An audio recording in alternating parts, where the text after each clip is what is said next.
आज ही Doubtnut app download करें। Doubtnut पर अपने सभी गणित, रसायन विज्ञान, भौतिक विज्ञान और जीव विज्ञान के डाउट्स का करो सफाया। बस प्रश्न की फोटो खींचो, एक ही प्रश्न को क्रॉप करो और तुरंत वीडियो सोल्यूशन पाओ। अभी डाउनलोड करें। इस प्रश्न में हमसे कहा गया है कि नदी के किनारे पर जल का वेग कम तथा बीच में अधिक होता है। इस वेग वितरण को एक चित्र की सहायता से समझाइए। तो आइए हम इसको देखते हैं कि इसका कारण क्या होता है कि नदी के किनारे वेग कम होता है तथा बीच में ज्यादा होता है। तो इसका जो कारण होता है वो होता है जल की सान्यता। जल की सान्यता। जल की सान्यता के कारण ही नदी के किनारे का वेग कम होता है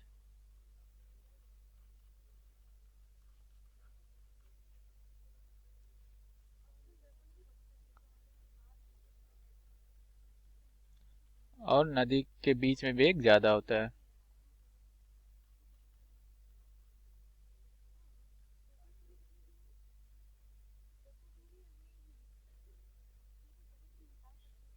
अब हम इसको चित्र की सहायता से समझते हैं कि ऐसा क्यों होता है। तो मान लीजिए कि ये एक हमारी नदी है, एक ये है, एक ये नदी के किनारे हैं दोनों तरफ। तो ये है नदी का किनारा। किनारा मतलब क्या होता है, यहाँ पे जो होता है वो जमीन होती है, धरातल होता है। तो हम इसको दिखा दे रहे हैं कि ये जमीन है, इधर भी जमीन है। तो क्या होता है कि नदी के बीच में जो है वो पानी का बहाव होता है। तो तो क्या होता है, नदी का ये जो किनारा है ये स्थिर रहता है। ये किनारा क्या रहेगा, स्थिर रहेगा, स्थिर। तो इसके जो संपर्क में जल की सतह होती है, मान लीजिए ये पहली सतह है जो इसके संपर्क में है, ये पहली सतह। तो ये सतह क्या होगी, किनारे के संपर्क में रहने के कारण स्थिर रहने का प्रयास करेगी। क्योंकि जब ये सतह आगे बढ़ना चाहेगी तो किनारा इसको जो स्थिर रखना चाहेगा। इसका जो कारण है वो जल की सान्यता है। तो इसके ऊपर जो सतह होगी, इस किनारे के बाद में जो पहली सतह के बाद जो दूसरी सतह होगी, ये किसी भी वेग से आगे बढ़ना चाहेगी। तो ये जो पहली सतह है ये इसको अब जल की सान्यता के कारण पीछे खींचना चाहेगी, मतलब ये इसको स्थिर करना चाहेगी। इसी तरह जैसे जैसे आगे बढ़ते जाते हैं हम, वैसे वैसे सान्यता का प्रभाव कम होता जाता है। मतलब पहले सबसे ज्यादा सान्यता कारण सबसे ज्यादा स्थिर जो ये रहती है, फिर उसके बाद जो स्थिर होती है वो दूसरी होती है। तो ऐसे कई परतें जो है वो लगातार मतलब परतों को स्थिर लाने का प्रयास करती हैं, जो परत धरातल के संपर्क में रहती है। लेकिन जैसे जैसे हम बीच में आते जाते हैं वैसे वैसे क्या होता है कि नदी के बहाव के कारण ये जो परतें हैं ये बहुत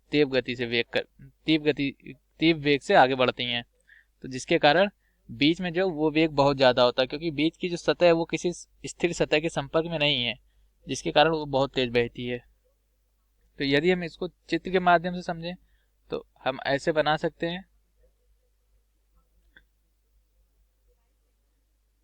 इस पे यदि हम वेग दिखाते हैं तो अब इस पे जो है ये मान लीजिए हमारा किनारा एक है, किनारा दो।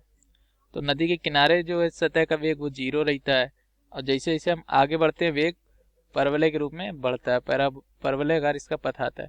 यहाँ पर वेग अधिकतम होता है, और यही बात इस किनारे से भी होगी।